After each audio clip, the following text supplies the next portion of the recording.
Намсрын нарыг бүжиглүүлж байгаа юм чинь одоо намайг бүжиглүүлнэстэй багшаа гэж ирсэн хүмүүс тухайн үед айгүй их байсан. Намсрын нар ахыг болохоор илүү их нөө заах харга чадвараа илүү их гаргаж үзүүлсэн болов гэж бодоод харин сүүлд партнерсаа дөртэй бүжиглэгийн явдлахаар яг өөрийнхөө ур чадварыг бас илүү гаргаж ирж чадсан болов гэж бодож харж байгаа. Хэрдэж муудсан битээр.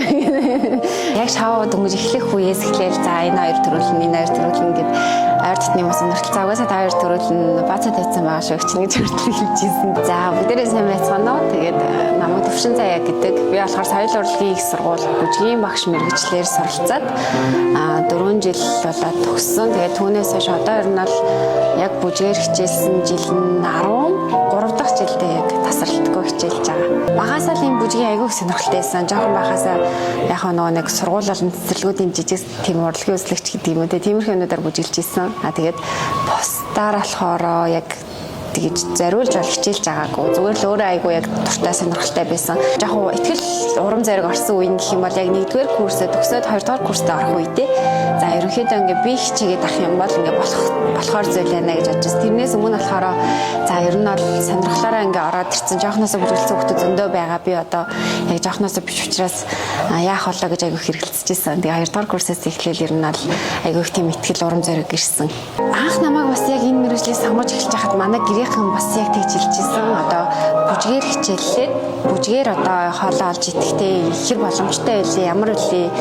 Тийм болохоор ер нь аль бүжгээр яг ингэж хичээллэж мэрэгчих хэрэг байна уу гэж бас анх гэрийнхэн манд тэгж зөвлөж исэн. Тэгээ би ч нэт тухайд бас за ер нь төгсөөд яг бүжгээр ямар мэрэгчлэр яаж ажиллах юм болоо гэж бас айгүйх бодож ирсэн. Тухайд нөгөө энэ тентгийн чуулгуудад очиж бүжгэлнээр ажиллах тийм боломжтой байд юм байна гэж харж ирсэн. Бүжгийн спортоор яг давхар одоо нөгөө дан өөрийнхөө мэрэгчлээс гадна давхар бүжгийн спортоор хичээлж эхэлснээс хойш за ер нь би яг юм өөр ингэсэн бүжгийн институттэй болж болох юм байна. Тэрүүгээрээ дамжуулаад ингээд бас айгүй олон одоо төрлөөр тийм Монгол бүжиг бусад балет бусад олон төрлүүдээр ингээд хүүхд залуучууд бас ингээд насан турш том хүмүүсийг хичээллүүлээд тэрнээсээ бас ингээд бүжгээр амьдарч болох юм байна гэж айгүй их тийм зорилго тавьж одоо урамшиж ирсэн. Тэгээд сургуулаа төгсөж соёл урлагийн сургуулийг төгсөөд би заавал өөр ингэсэн гоё бүжгийн институттэй болох юмсан гэж ер нь мөрөөдөж эхэлсэн дээ. Айгүй их цаг зарцуулдаг. Бүжгийн урлаг ерөнхийдөө за бусад урлагаас шалгаагүй ижилхэн цаг зарцуулж байгаа. Гэхдээ биеийн хилэмжээрээ илүү их нөгөө бусдад яг ингэж нөгөө мессеж өгдөг. Тэрнээс гадна яг бидний мэргэжлийн онцлог өөртөө байнгын одоо форумтай байх, байнгын нөгөө бэлтгэл сургуулийн сайтай байх. Тэрнээсээ шалтгаалаад ерөөсөө тогтмол цагийг биднээс шаарддаг. Одоо жишээ нь дасгал хөтөлбөрөө хийхгүй 1 сар боллоо гэхэд нөгөө нэг форум алдагдах ч юм уу те тэгж ярьдаг. Тэгээд тэрнээс гадна давхраас нөгөө манай Moondes клуб хамтлаг маань 10 жил тасралтууд явахт явж байгаа. Тэгээд бид хэд явдлахаараа явахт явахдаа 8 сарын 1-ээс эхлээд 12 сарыг дуустал одоо бүхэл бүтэн 4 сарын турш хөвчлэн оройн цагаар бэлтгэл хийгээд за тэгээд тэмцээн бүр төгссөн үед өдөрт маш олон цагаар бэлтгэл хийдэг. Тэгээд тэр маань одоо бид хэдийд айгуу сайн ачаал дах чадвартай болгож тасгсан юм шиг санагддаг. Ядрах болон шантрах зүйлүүд цаг хугацаанд бас зөндөө байсан. Гэхдээ тэрний хажуугаар одоо дуртай зүйлээ хийж байгаа болохоор ялцчихгүй одоо энэ бүх зүйл угаасаа л миний давж гарах хэвээр энийг давж гарч иж одоо маш сайн бүжигчин болно шүү гэдэг тийм одоо урам зориг итгэлтэйгээр тууштайгаар л одоо яасан. Намсрын нарыг бүжиглүүлж байгаа юм чинь одоо намайг бүжиглүүлнэстэй багшаа гэж ирсэн хүмүүс тухайн үед айгүй их байсан. Ноёах маань яг тэр зүйл нь айгүй гоёсэн. Өөрөө айгүй хичээнгүү. Тэгээд дасгал хөдөлгөөний маань ерөөсөө үгнээс гарахгүй яг сайн давтаж хийдэг байсан. Тэгээд тэд нар нас намайг айгүй сайн багш гэж одоо бусдад таниулж өгсөн юм болов уу гэж бас их талархаж боддог. Тэгээд энэ жилийн болохоор одоо хоёр жүжигчний өөр айгуу сайн өсөлттэй залуу жүжигчин байсан. Тэгээд мэдээж эхний дугаараас ахуулаад 13 дахь дугаарыг дуустал ерөөсөө дандаа л маш сайн байсан. Дандаа л айгуу сайн гүйцэтгэл өндөртэй байсан. Намсрын нар ахыг болохоор илүү их нөө заах харга чадвараа илүү их гаргаж үзүүлсэн болов уу гэж бодоод харин сүүлд партнерсаа дөртэй бүжиглэгийн явдлахаар яг өөрийнхөө ур чадварыг бас илүү гаргаж ирж чадсан болов гэж бодож харж байгаа. Тэгэхээр ер нь жил болгон солигдож байгаа партнеруудын маань хувьдлахаараа бүгд өөр хүмүүс идэг болохоор яг мэргэжлийн бүжигчид биднээс угаасаа маш их бас одоо чаленж болж явдаг. Яг шоу дөнгөж эхлэх үеэс эхлээл за энэ хоёр төрүүлнэ гэд ойр дотны мос нөртөлцөө угаасаа та хоёр төрүүлнэ бацаа тавьсан байгаа шүү гэж нэг төрөл хэлжсэн. Тэгээд шоуны манд болохоор яг 13 дугаарын турш ер нь тасралтгүй л үзүүлж чадах бүх зүйлээ үзүүлж чадсан болов уу гэж бодож юм. Тэгээд хамгийн эцсийн үр дүн дээр нугасаа нөгөө үзэгчдийн саналууд айгүй чухал байсан учраас тэгээд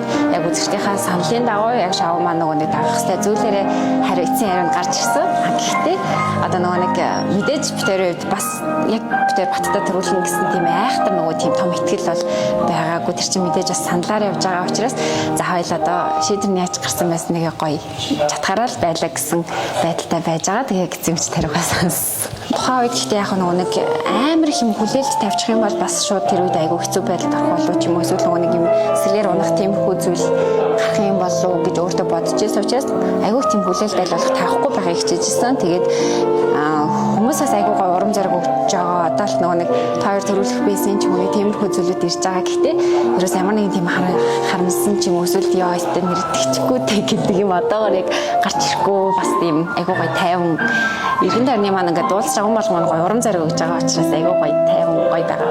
Битэрийн үед болохоор өдөг болтол яг гой байгаагаараа бүгдийг нь ингэж зориулж гаргаж чадсан болохоор ер нь бол хүмүүс маань их юм хүлээж исэн ч гэсэн одоо бит хоёр амар сайн байж чадсан гэж бол ер нь яг итгэлтэйгээр хэлмээр байгаа. Хэрэлдэж муудалцсан бит хоёр.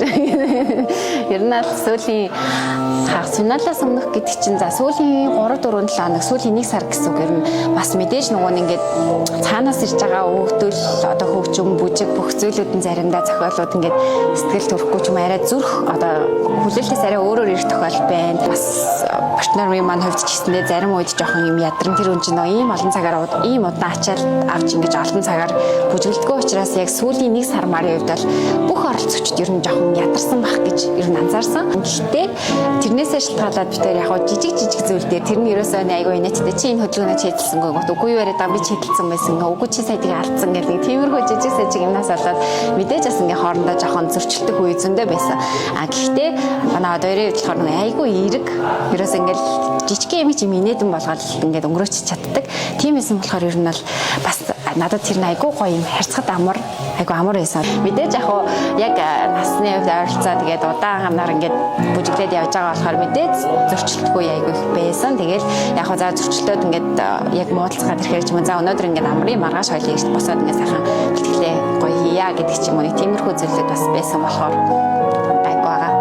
Яг одоо болохоор энэ манай ангийн одоо найз дөр бүжиг Эрдмийн театрын бүжигчин Арукагийн маань балет хичээл орж ийн. Бүжиглэх нь одоо зарим хүмүүсийн хэлээр бол яг нэг төрлийн одоо нөө бясалгал гэдэг чинь тий бясалгал буюу яг тухайн цаг мөчид өөр дөрийн анхаарлаа авчрах яг тийм нэг хэлбэр байдаг. Тэгэхээр бүжиг маань ерөнхийдөө хүмүүст айгүй гоё тийм аз жаргал мэдрэх тэр боломжийг нь өгдөг. Ягаад тэр хүн тухайн цаг үе дээрээ зөвхөн өөрийнхөө одоо өөртөөгөө л ажиллаж байгаа учраас тэгээд магадгүй ингээд чадахгүйсэн зүйлээ давж гарч ирээд ингээд жижигэн алхмууд дээр хүртэл ингээд чадаж ирээд тэгээд хөгжмийн аян ингээд талнаараа өөртөө таалагдаад бүжиглээд эхлэхээр хүмүүс бас тэрнээсээ айгүй гоё кайфыг мэдэрдэг. Бүжгийн урлаг бол нэрээ яг бидний сэтгэл санааг хамгийн сайн амжилж болох тийм гайхалтай зүйл гэж бодож байна.